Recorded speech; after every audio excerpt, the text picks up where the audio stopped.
yang mau dipublish itu apa? Nah, itu ya yang paling penting. Yang mau dipublish itu apa? Jadi begini Bapak Ibu, Bapak Ibu dosen,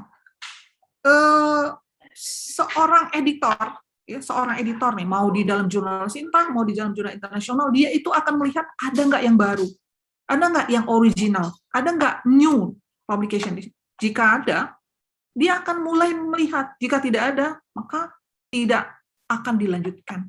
Nah, pertanyaannya di mana lihat new-nya? Lihat referensi aja. Kalau dari referensi tidak nampak tahun baru, tahun terbaru, maksud bukan tahun baru ya, tahun yang baru gitu ya, updated referensi, kita kalau sekarang kita di 2021 tidak ada 2021-nya, mentok sampai misalnya 2010 pasti nggak ada yang baru, atau 2015 pasti kurang baru, atau 2017 mungkin cukup tapi belum bagus. Tapi kalau masuk kan 2021 2020 kelihatan ada kebaruan. Nah, terus bagaimana membuat sebuah tulisan itu supaya yang baru-baru, orang yang baru-baru tadi ada di dalam tulisan kita. Saya dikirim 4 sama Bu Ambar, 4 artikel. Ya, tapi saya tidak melihat review or summarize dari subjek-subjek yang sudah orang lakukan gitu. Nggak kelihatan. Nah, sedangkan di sini saya terus buat to publish, apa yang mau dipublikasi. Ya. Jadi manuskrip kita, jadi bedanya manuskrip dan artikel itu apa Bapak Ibu? Manuskrip itu draft, artikel itu publish. Jadi kalau Bapak Ibu masih ngomongnya ini manuskrip, berarti belum publish. Kalau sudah publish disebut artikel. Nah, jika manuskrip yang kita buat itu tidak nampak, dulu lah, Bu itu mungkin judulnya keren atau penelitian keren, kita tidak nampak summarize dari setiap publikasi-publikasi orang, tidak nampak sebuah referensi yang disitasi itu adalah referensi yang baru, maka bisa dipastikan itu tidak ada kebaruan, gitu aja. Bagaimana kita melihat kebaruannya? Gampang, itu tadi kata saya dari sitasi kita gitu. Orang itu akan melihat referensi. Berapa banyak sih referensi tahun 2020 atau 2021? Kalau cuma satu nyempil lagi ya, satu pun nyempil lagi, cuma konferensi, itu tidak akan kelihatan kebaruan. Jadi dari situ kelihatan langsung. Apa yang tidak boleh dipublish? Ya, yang harus dipublish itu adalah hasil riset, tulisan hasil riset. Yang tidak boleh dipublish apa? Report yang tidak ada scientific, apa ya, tidak ada dalam bahasanya saya tuh bukan riset yang ada keilmuan, bidang keilmuan ya. Jadi misal kita mau sekedar apa namanya, opini gitu ya. Opini, nah itu tidak bisa disebut dengan manuskrip ya. Opini kan tidak perlu pendapat dari orang sana, orang sini, orang nggak perlu kan. Opini aja kita menyatakan opini kita. Terus out of date work atau kerjaan yang sudah lampau. Nah itu ya, lampau itu kan kelihatan sekali ya, tidak layak untuk dipublish. Duplication dari yang lama gitu. Jadi kita duplikat atau kita bahasanya gini, ada satu penelitian yang udah rame orang ngerjain, kita ngerjain itu juga, tapi kita tidak pandai membuat summarize daripada previous study, maka kelihatan nanti duplication atau conclusion-nya tidak bisa diterima. Itu kan sudah masuk ke bagaimana, itu yang paling bawah hijau, you need a strong manuscript to present your contribution to the scientific community. Ya, jadi Bapak Ibu ini kan yang di universitas Bapak Ibu sekarang bekerja, ya, saya lihat nih bidangnya kan kesehatan ya, saya lihat agak sama dengan riset saya gitu ya, kesehatan. Artinya scientific community-nya adalah komunitas kesehatan. Nah, bagaimana Bapak Ibu itu menampilkan hasil kerja Bapak Ibu, kontribusi Bapak Ibu itu dalam sebuah manuskrip yang ada, yang saya sebut tadi gitu. Citasinya baru, referensinya baru, terus ada yang akan kita angkat, kita lihat nanti selanjutnya. Terus ini secara general ya. Jadi 1 sampai 10 good research paper, karakteristik lah ya. Nanti akan ada di bawah penjelasannya ya. Apa itu? Sampai ke nomor 9 tuh sampai edit programmer pun masuk di dalam karakteristik itu ya. Read and submit ya. Reread itu berkali-kali dibaca ya. Terus cari topik yang bagus, riset yang mendalam, organize your research, jadi risetnya benar-benar di organisasi, data dianalisis, outline and conclusion. Outline tuh yang sebelah kanan, kayak ini, ya konten daripada sebuah artikel tuh harus seperti ini, manuskrip, harus ada abstrak, harus ada introduction, harus ada methods and method, harus ada result and discussion, harus ada conclusion, knowledge, dan references. Ya, terus setelah diedit, terus diedit grammarnya, terus dibaca kembali baru submit. Ini adalah beberapa langkah untuk kita baru bisa yang ngomong itu riset papernya itu baik. Tapi belum tentu diterima ya Bapak Ibu. Baru baik saja gitu. Kalau udah diterima ataupun bisa dianggap ini layak publish tuh ada lagi. Jadi baru nulis. Jadi writing paper baru sampai nulis. Kita lihat. Nah, topik ya. Topik ini jadi gini Bapak Ibu. Kalau Bapak Ibu membuat sebuah artikel tuh nggak usah pusing dulu di judul. Ya kita kan kadang-kadang di depan-depan sudah mau buat judul apa ya. Nantilah. Judul itu terakhir saja. Begitu manuskripnya beres. Temanya, topiknya apa, kita mau bahas apa. Bu, cari yang bagus itu. Yang bagus itu adalah yang lagi didemenin sekarang ini. Kayak COVID-19, lagi demen orang kan. Lagi jadi icon. COVID-19 itu, COVID-19, coronavirus, segala macam lah itu ya bidangin. Itu kalau kita buat di situ orang seneng gitu. Kalau nggak mau yang itu, Bu, kalau yang kayak gitu susah. Kami nggak penelitian situ. Apa yang Bapak Ibu lakukan penelitiannya? Cari dulu jurnalnya. Artikel yang berkaitan dengan Bapak Ibu buat itu. Paling tidak kata saya tadi di tahun 2020 ataupun 2021. Cari artikelnya, cari. Orang buat apa gitu. Nah, kita ngikutin orang.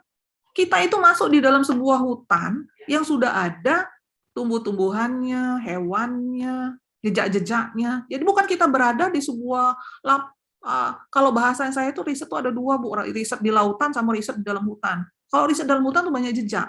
Kita harus ngikutin jejak kalau kita mau ke target.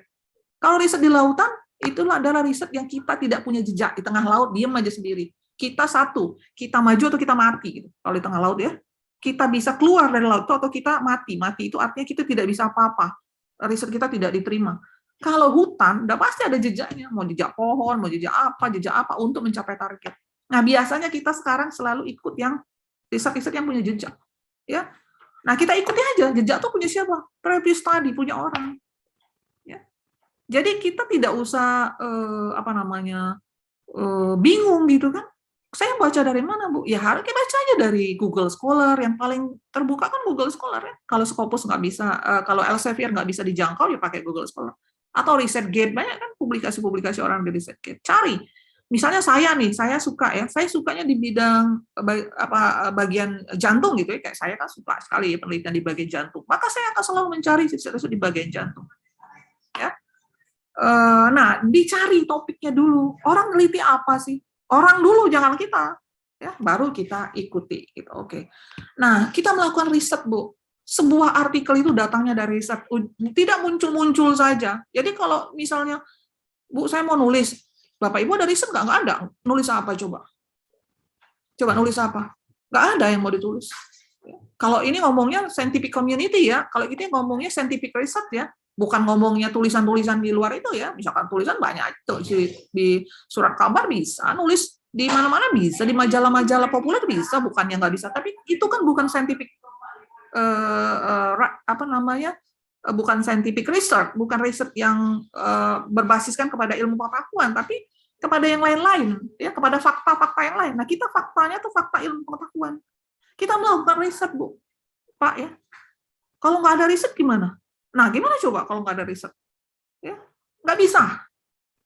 Harga mati. Riset itu adalah jalan untuk menuju publikasi. Kalau tidak ada riset, tidak bisa nulis. Nanti kita plagiat punya orang, kan nggak ada riset kita. Data punya orang. Kecuali ya, kalau di bidang medis itu ya, di bidang kedokteran itu ada yang namanya meta-analisis ya, kalau nggak salah ya, saya nggak tahu ya, yang hanya melihat paper-paper orang, terus kita menggabungkan beberapa review, terus jadilah sebuah artikel. Tapi masih juga kita riset di situ kan. Kita baca punya orang, terus kita lihat Jadi kita tidak bisa, ya. Riset itu sekali lagi saya tekankan adalah harga mati. Sebelum publikasi harus ada riset. Jika tidak ada riset, no publication ya, tidak ada publikasi. Jadi kita melakukan riset yang bagus, riset yang mendalam. Riset itu kan, Bu, kalau seandainya kita nggak dapat dana, ya riset kan nggak perlu harus selalu berdana gitu ya. Artinya kita misalnya mengajak mahasiswa, membimbing mahasiswa itu bagus-bagus, nanti kan ada penelitian mahasiswa ya. Nah, penelitian mahasiswa juga bisa jadi riset kan. Kita tidak dapat dana dari Kemenristek, misalnya kita tidak dapat dana dari yang mana gitu ya. Tapi kan ada penelitian pada saat kita membimbing.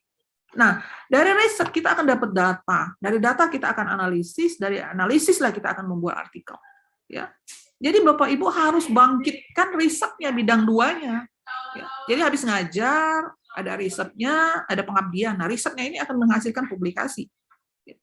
Karena dengan riset, dengan penelitian, Bapak Ibu bisa menjawab fenomena, ya. Jadi bisa melakukan hipotesis, ya. Misalkan saya akan melakukan A nih, hipotesisnya ini betul nggak? Kan harus di riset dulu, nggak bisa tiba-tiba datang gitu. Jadi ada investigasi, ada eksperimen, ada interpretasi dari kenyataan, ada revisi dan lain sebagainya. Nah, itu adalah risetnya. Nah, dari riset nanti ada macam-macam temuan. Nah, temuannya itu yang akan kita tulis. Oke. Terus kita buat ya, organize your research. Risetnya diorganize ya. Nanti publikasinya tulisannya kita organize kembali ya. Apa tuh? Apa? Preliminary reading. Paper apa yang kita baca? Topik yang mana? Suka yang mana? Ya. Terus buat planning risetnya kayak mana? Terus keep track of what databases you have tried. Jadi pakai beberapa artikel ya. Artikelnya banyak nggak? Berapa banyak? Artikelnya di jurnal mana? Jurnal Q1, Q2, atau cuma jurnal lokal? Atau kita juga membaca konferensi-konferensi saja, tidak ada jurnal? Bu, saya cuma bisa baca konferensi, Bu, tidak baca ke jurnal. Nah, nanti kita tidak punya database yang kuat gitu ya. Database itu artinya organize your research tadi. Riset-riset kita kan basisnya pada riset-riset orang. Ya. Jadi di bawah sekali itu tulis organize your research data before start writing. Artinya apa? Artinya bangkitkan dulu semua database risetnya, dapat dari mana, publikasi siapa yang sudah dibaca, minimal berapa publikasi, publikasinya di jurnal reputasi enggak, kalau kita baca di jurnal-jurnal lokal, atau jurnal-jurnal di universitas kita sendiri, ya kita jadi susah, Bu. Harusnya kita baca jurnal orang, jauh-jauh sana, yang di mana kek, terserah ya, yang di luar negeri kah, ataupun yang di Indonesia pun yang punya orang, misalnya yang punya ITS, misalnya yang punya Undip, gitu ya. Jangan baca jurnal kita sendiri, jangan baca di tempat jurnal kita sendiri, di lokal kita sendiri, di universitas kita sendiri ya. Jauh-jauh kita cari. Atau di jurnal yang di Amerika, atau di Eropa, Elsevier, ya, Springer, ataupun Nature, ya, lain-lain terserah. Kalaupun kita nggak ngerti, apa sih orang ini buat, bacanya berulang-ulang, berkali-kali, reread, ya, reread. Ya. Artinya apa? Nggak akan bisa, Bu, kita membaca satu artikel sekali jalan, terus tahu nih orang buat apa, Bapak Ibu ya. Ya nggak akan bisa. Kita harus baca ulang. Nah, setelah itu selesai, kita baru mau start, mau mulai, writing-nya baru mau mulai. Kalau seandainya kita tidak ada risetnya, tidak ada tulisan, gitu kira-kira ya. Nah, baru dari hasil riset kan kita analisis datanya. Belum nulis, baru kita mau start, tapi kita sudah kumpulkan publikasi, sudah riset, gitu. Data kita analisis. Ada statement-statement di dalam data kita itu. Ada informasi-informasi dalam data. Buatlah datanya. Ya, belum nulis, Bu, jangan nulis dulu, nulisnya nanti. Ya, nulisnya nanti. Nulis itu terakhir jika sudah ada database daripada jurnal-jurnal yang sudah kita baca. Terus ada data yang sudah kita analisis, ya. Data analisis pun sudah kita buat dalam bentuk tabel kah, dalam bentuk grafik kah, dalam bentuk bar chart, dalam bentuk apalah, terserah ya Bapak Ibu ya. Buat dulu, terus lihat dulu nih, ini ada apa gitu ya, ada temuan apa gitu. Dan biasakan Bapak Ibu ya membuat analisis data tuh jangan monoton, jangan cuma tabel aja. Ya, cuma pakai grafik aja. Jadi dikombinasi gitu. Ada grafiknya, ada tabelnya, ada gambarnya dan lain-lain. Nah, dilihat ya kebanyakan kita nih, mohon maaf dan tanda kutip, kalau ada gambar tuh cuman gini ngomongnya. Hasil dari riset ini dapat lihat pada gambar satu, udah stop. Gambar satu itu apa kita nggak jelaskan. Gambar satu itu bagaimana kita menguraikannya, kita tidak uraikan. Mau gambarnya turun ke bawah, mau gambarnya naik ke atas, mau gambarnya miring ke samping, tidak kita uraikan. Cuman kita menyuruh orang yang membaca itu, lihat gambar satu, stop. Nah, itu tidak boleh dalam analisis data. Zaman sekarang, zamannya komputer, sudah zamannya revolusi 4.0, semua analisis data itu dibantu dengan komputer. Ya nggak usah yang susah-susah lah, Excel aja. Excel kan banyak. Excel juga banyak cara bagaimana membuat sebuah analisis data. Ya, usahakan data itu dianalisis sebelum nulis. Saya kembali lagi ngomong sebelum nulis. Jangan kita sudah penelitian terus buru-buru nulis, jangan nanti. Ya. Jadi kita buatlah statement itu clear, statement itu complete, dan statement itu concise. Artinya apa? Clear itu betul-betul itu bisa dibaca. Jadi bahasanya gini, Bu. Kalau Bapak Ibu ya, kalau kita bahasa Indonesia itu nggak terbelit-belit gitu ya, nggak jelimet gitu ya, clear gitu ya. Sekali baca, saya mau pergi ke pasar, clear. Saya mau pergi ke pasar gitu. Nah, cuman tidak komplit. Ngapain?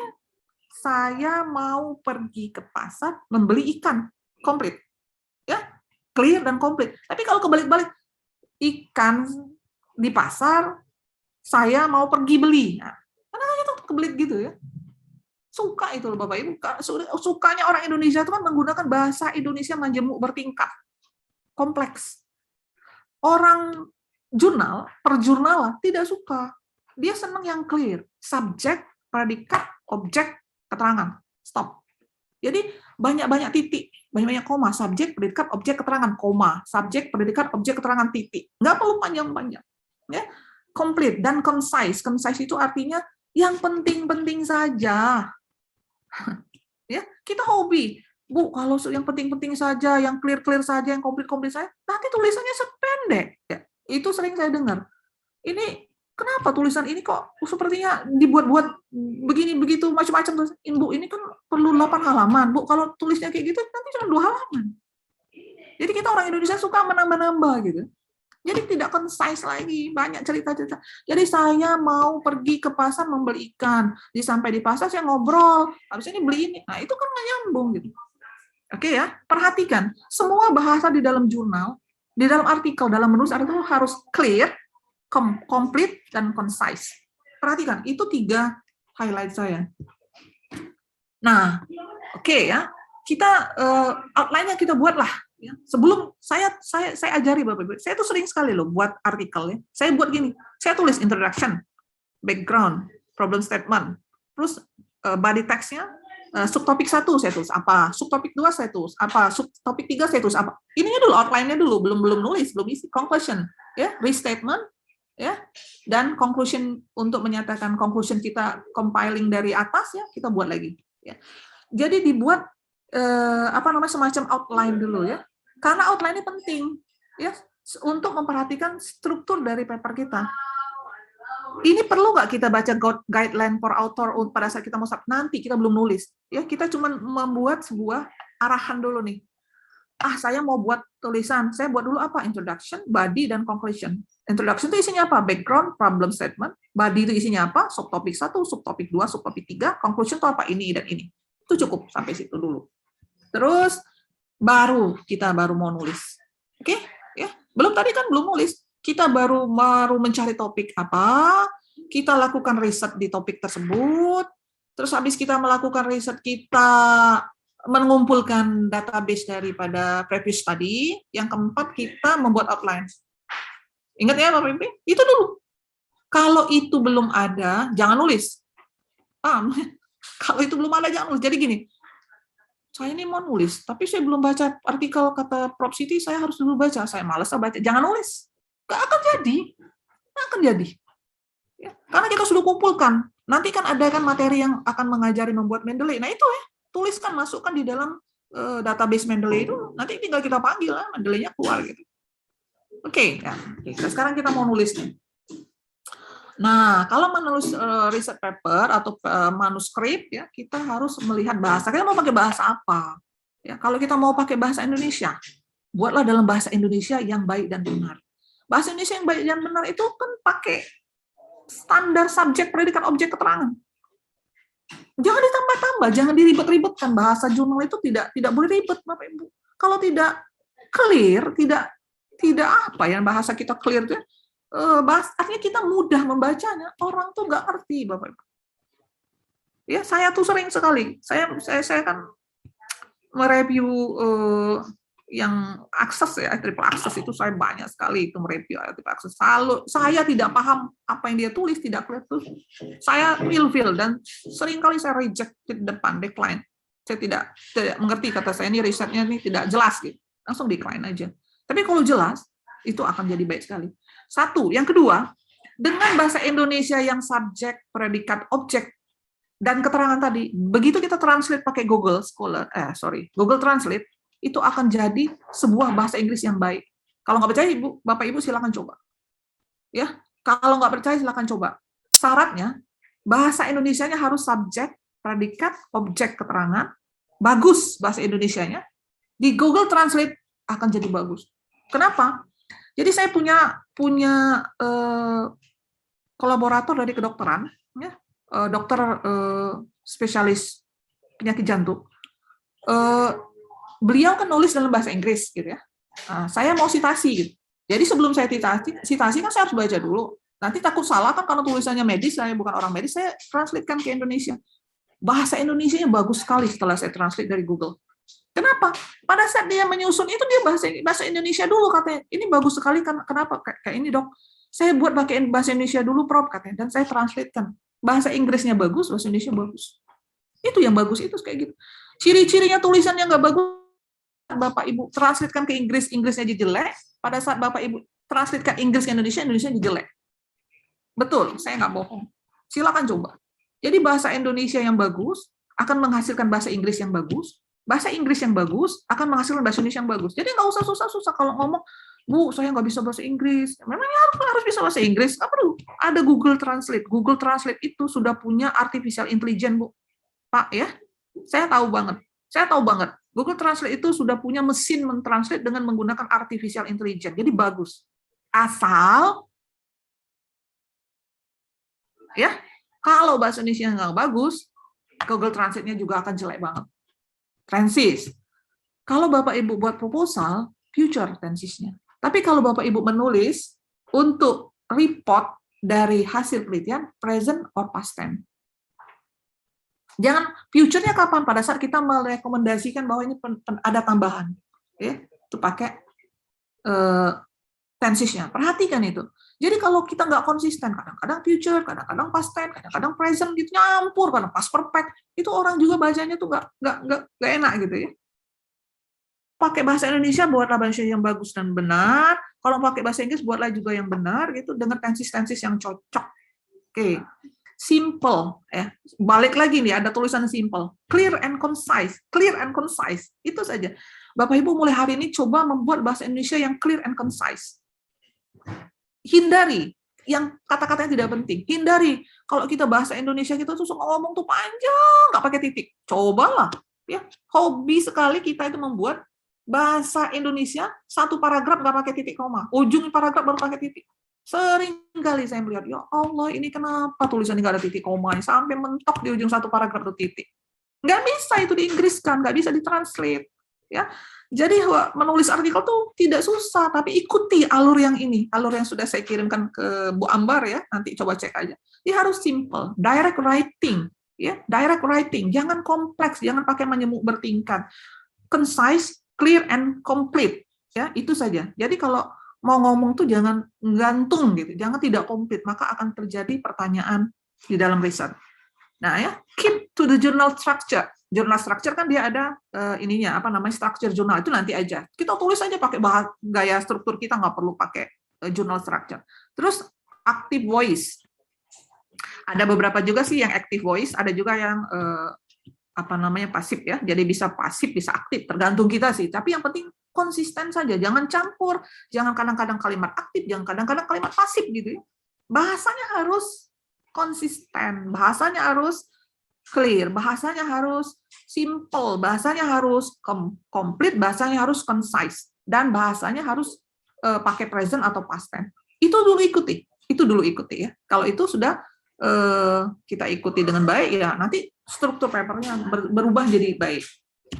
Terus tipe kan saya tidak perlu bahas lah banyak ya. Kalau tipe itu kan banyak, ada letter, ada full article, ada review.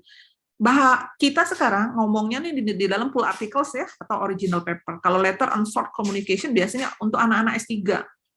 Anak-anak S3 itu kan suka dulu-duluan ya, takut nanti originalitasnya keambil orang lain, dia suka mengirim surat kepada editor, atau dia memberikan komunikasi singkat kepada editor bahwa aku punya yang baru gitu.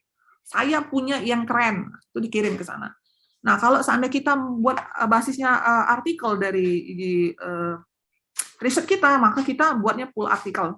Nah, jadi kalimatnya antara 6.000 sampai 8.000 kata. Ya, abstrak pun dibatasi sampai 300 kata saja. Tidak boleh banyak-banyak sekali. Kalau banyak-banyak sekali juga nanti orang yang bacanya juga jadi bingung ataupun terlalu kemana-mana ya. Nah, kalau review itu lebih panjang lagi, 10.000 sampai 20.000. Bapak Ibu ya, atau sebelum menulis Bapak Ibu melihat, saya kasih clue-nya. Jadi gini, misalnya saya kepengen masuk ke jurnal yang bereputasi, kata Bu Rektor tadi, yang jurnal A ini yang sudah ada namanya. Download satu artikel dari jurnal itu, baca yang sudah diterima ya, yang citasinya tinggi kalau perlu. Baca, strukturnya kayak gitu, cara menulisnya kayak gitu, cara analisisnya kayak gitu. Jadi download dari jurnal yang dituju, yang akan kita tuju gitu. Ya, baca dulu bagaimana dia membuat menulisnya. Orang-orang itu menulisnya kayak gimana, ya. Nah, di situ di nomor 2 di full article or original paper itu ya, need original research data. Ya, complete, comprehensive ya, untuk dapat disebut sebagai sebuah full article. Jadi ada original research ya, ini nih yang akan jadi penting lagi ya, ada original research. Jadi kalau tidak ada riset, tidak ada publikasi, udah clear, stop aja kita ya. Karena publikasi itu berasal dari riset. Jadi Bapak Ibu pilih yang nomor 2 ya, full articles atau original paper. 3. Selanjutnya ya, kita ke ke structure. Nah, structure ini kan bermacam-macam nih. Ada 4 artikel yang dikirim ke saya juga strukturnya macam-macam ya. Ada struktur abstrak di sini, ada abstraknya di sini, ada abstraknya di mana kanan, ada abstrak di kiri, ada di atas, ada macam-macam ya. Nah, ini struktur nih. Tetapi yang paling penting tuh ada yang ini nih, title, abstract, keyword, introduction, method, result and discussion, conclusion, acknowledge, referensi, supporting material. 1, 2, 3, 4, 5, 6, 7, 8, 9, 10 ini sudah standar. Nggak akan lari dari sini Bapak Ibu. Cuman gayanya aja. Gaya selingkung, bukan gaya selingkuh ya. Gaya selingkung jurnal itu tergantung dari jurnalnya. Mau jurnal Sinta, mau jurnal bereputasi internasional, tuh gaya selingkungnya macam-macam. Tapi kalau publishernya sama, biasanya sama. Contoh publisher, misalnya publisher Elsevier. Elsevier nanti gaya selingkungnya mirip. Publisher IEEE. Gaya selingkungnya mirip kayak gitulah, ya, double kolom, ya, misalnya spasi sekian, gambarnya segini itu, ya. Tapi isinya tuh pasti yang kayak gini, ya, pasti ini ada saya yang kayak gini. Jadi Bapak Ibu lihat di jurnal, di artikel saya, di manuskrip saya ada title, ada oke, ada abstrak, ada oke, ada keyword, oke, ada introduction nggak, ada oke, ada method nggak, ada oke, ada result and discussion, ada conclusion, acknowledge, referensi, supporting nanti ya nggak apa-apa, nggak ada nggak apa-apa. Ada, cukup. Berarti struktur daripada paper, artikel saya udah, atau manuskrip saya sudah bagus. Tapi kalau tiba-tiba, wah nggak ada metode, gimana? Berarti harus ditambah. Tapi kalau yang sosial ya, dia kualitatif kan, kualitatif metode juga harus ada, walaupun sosial ya, kualitatif kan. Kalau kualitatif dia basisnya kepada survei metodenya, kepada data-data dari data-data sekunder ya, data-data primer. Oke, ini contohnya kayak gini, contoh saja nih.